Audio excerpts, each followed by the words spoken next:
বাংলা সাহিত্য পণ্ডিত ঈশ্বরচন্দ্র বিদ্যাসাগরের 205তম জন্মদিবস উপলক্ষে মালদহ জেলা শিক্ষা দপ্তরের উদ্যোগে করা হলো মেগা রক্তদান শিবিরের আয়োজন। মালদহ শহরের মুকুলচন্দ্র মার্কেট এলাকায় শিক্ষা ভবনের রক্তদান শিবিরের আয়োজন করা হয়। এদিন পণ্ডিত ঈশ্বরচন্দ্র বিদ্যাসাগরের আবক্ষ মূর্তিতে মাল্যদান করে শুরু হয় রক্তদান শিবিরের কর্মসূচি। জেলার রক্ত সংকট কাটাতে হাজারেরও বেশি জনের রক্তদান করার লক্ষ্যে শুরু হয় রক্তদান শিবির। অনুষ্ঠানে উপস্থিত ছিলেন রাজ্যের মন্ত্রী সাবিনা ইয়াসমিন, বিধায়ক সমর মুখার্জি, সাবিত্রী মিত্র, ইংরেজবাজার পৌরসভার চেয়ারম্যান কৃষ্ণেন্দু নারায়ণ চৌধুরী, ডিআই মাধ্যমিক দেবব্রত দাস, ডিআই প্রাইমারি সুজিত সামন্ত সহ অন্যান্যরা। আমাদের বিদ্যালয়ের প্রথম পরিদর্শক ঈশ্বরচন্দ্র বন্দ্যোপাধ্যায়, আমরা যাকে বিদ্যাসাগর বলে চিনি, তার জন্মদিন।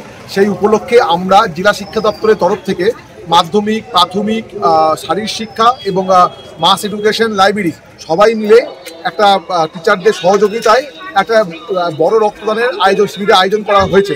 আমাদের টার্গেট হচ্ছে 1000 জন, অলরেডি 250 জন ক্রস করে গেছে 2 ঘন্টার মধ্যে। আশা করি আমরা আমাদের লক্ষ্যমাত্রা পৌঁছাতে পারবো। দেখা যাক লাস্ট অবধি কি হয়। ব্যুরো রিপোর্ট, নিউজ বঙ্গ টাইম।